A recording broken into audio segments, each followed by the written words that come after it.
wabarakatuh. Perkenalkan, nama saya Yogi Aditama, mahasiswa Universitas Veteran Semarang, dan saya prodinya PGTM.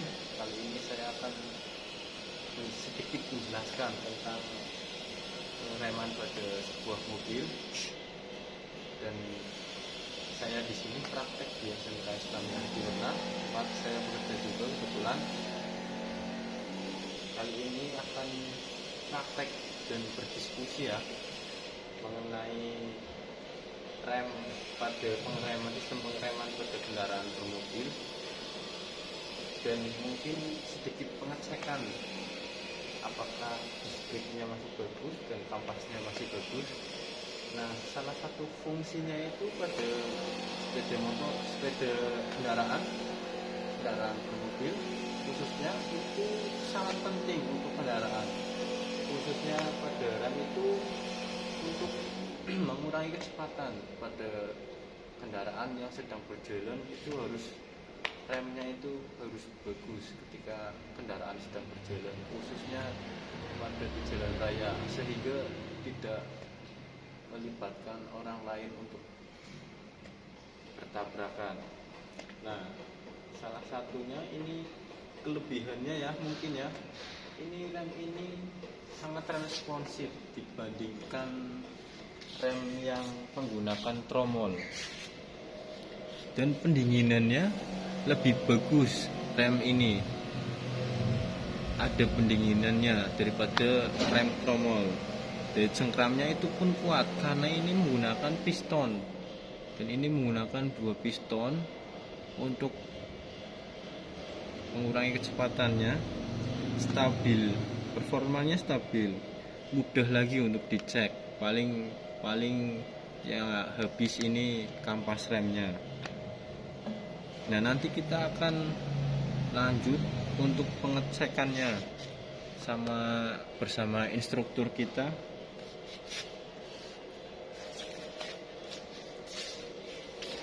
Dan biaya perawatannya ini lebih mahal ya daripada rem tromol, karena ini harus beberapa bulan diganti untuk kampasnya, karena ada minimal ketebalan dan masih bagus ketebalannya itu berapa, standarnya itu berapa, nanti kita cek terlebih dahulu untuk kampasnya.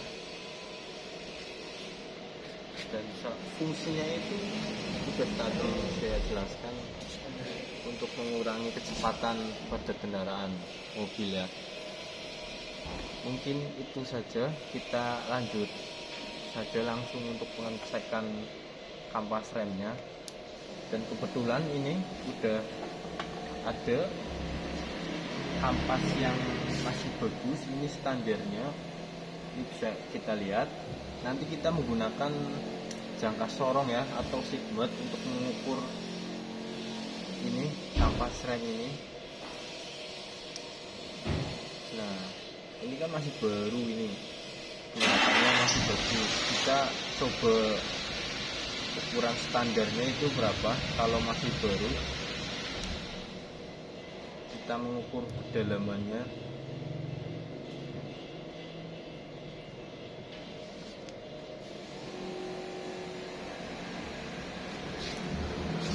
Nah, kita bisa lihat ini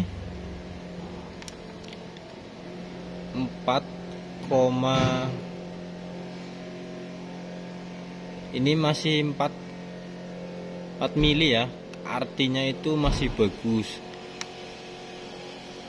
Nah, batas minimalnya itu di bawah 3 ya, kalau 4 mili lebih itu masih bagus. Nanti kita lanjut tanya-tanya sama instruktur kita yang dari SMK Islamiyah. Kebetulan saya mengundang instruktur biar lebih penjelasan diskusinya kita ada dasarnya mungkin ya, ke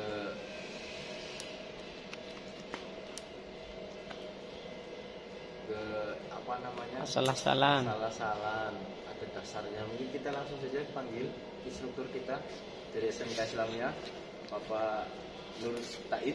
Silakan Bapak Nur Taib. Saya siap. Alhamdulillah. Terima kasih bisa didiskusikan. Ini Pak Taib. kan saya ada job ini untuk menjelaskan tentang rem disc brake. Nanti sudah saya jelaskan tentang mungkin fungsinya sama kampasnya, fungsi untuk ini untuk pada kendaraan komersil khususnya. Dan yang saya cek itu baru kampasnya, barangkali ada bodoh untuk pengecekan di masalah pengereman ini, biar mungkin teman-teman bisa lebih paham dan jelas mungkin kalau dijelaskan sama Pak David. Dan perawatannya itu khususnya karena ini rem disc brake kata-kata banyak orang itu perawatannya cukup mahal pada kendaraan. Monggo silakan Pak David. Oh ya, ini tadi mungkin sudah dijelaskan itu ya tentang pemeriksaan pada kampas dan cakram ini ya. Iya. Ini dikaitannya udah ya pakai apa? Udah pakai jangka colong dan hasilnya itu pun masih bagus karena ini masih baru ya, belum dipakai. Iya. Ini masih 4 lebih lah, 4 mili lebih. 4,75 tadi ya. 4,75. Dan minimalnya itu berapa Pak Teh standarnya itu? Kalau sesuai dari buku panduan itu yang kita gunakan di kijangnya. Kijang Innova Avanza itu nanti di bawah 3 mili standarnya itu harus diganti. Oh, harus diganti ininya, partnya. Nah, selain itu untuk pemeriksaan tadi udah dijelaskan belum pemeriksaan ini? Sebenarnya bukan kapasan rem aja yang kita cek ya.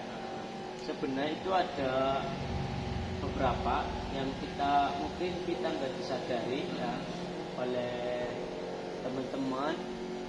Ini yang pertama ini mungkin oli dulu ya. Oli dulu ya. Ini ada penyetelannya di sini di belakang.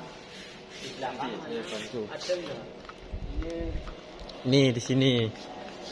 Nih. Ini ada penyetelannya. Nah ini penyetelannya nih. Karena ini pakai sistem hidrolik ya? Iya, hidrolik. Ini harus kita perhatikan di sini. Nanti kalau kita direm ini kadang kan macet, kadang ngelos, kadang itu ini harus perhatikan. Kadang olinya kurang seperti itu, atau ada yang bocor. Sealnya mungkin ya yang bocor ya.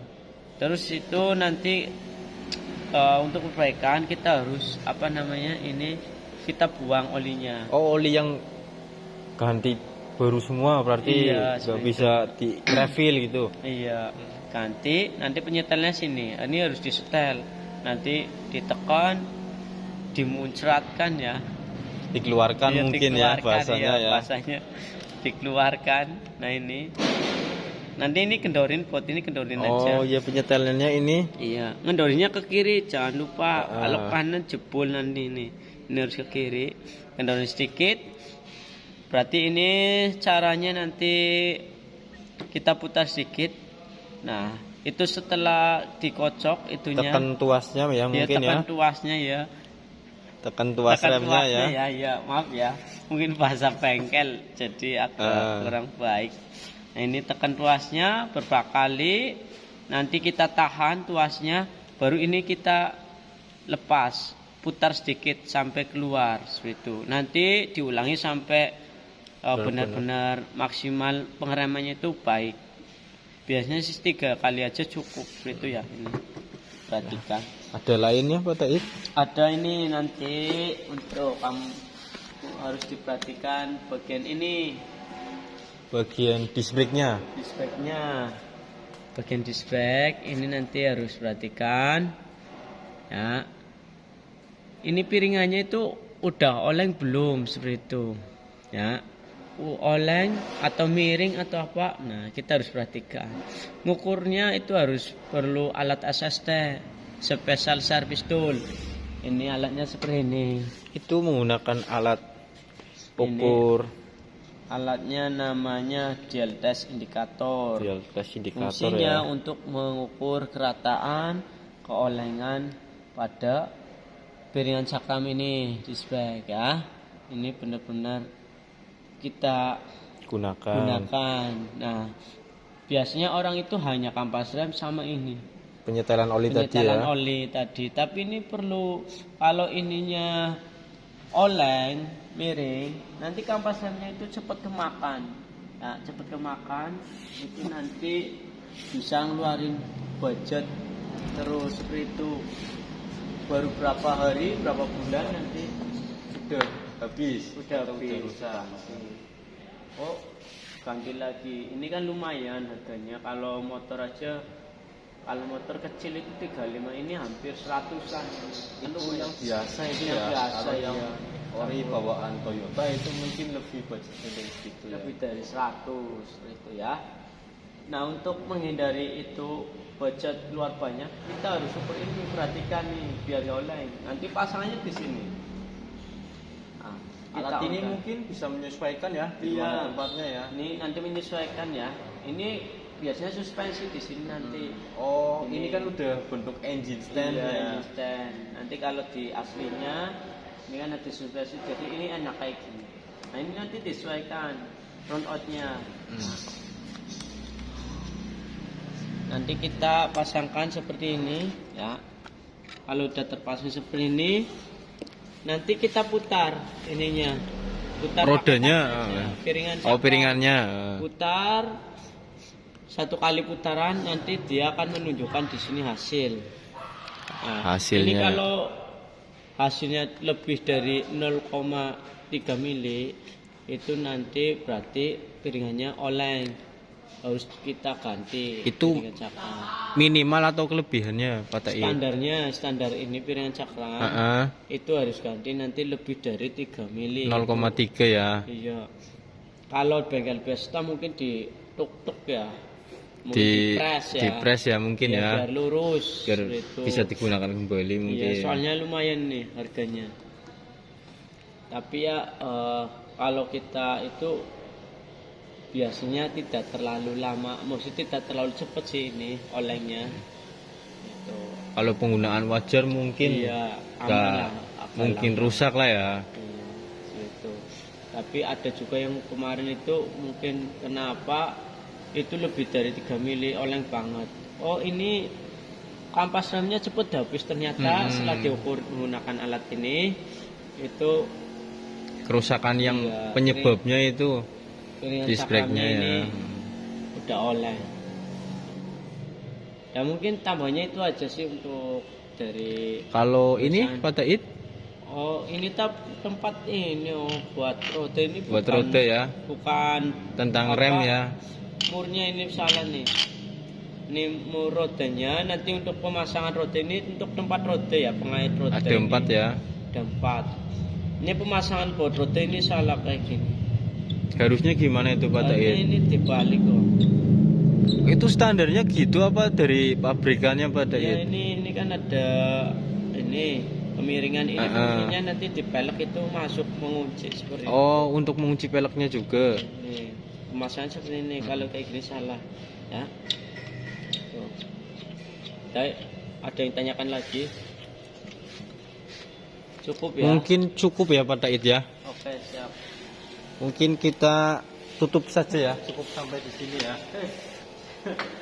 Terima kasih Pak Taib atas waktunya Siap. dan ilmunya. Saya tutup. Wabillahi taufiq wal hidayah. Assalamualaikum warahmatullahi wabarakatuh. Salaman alaikum.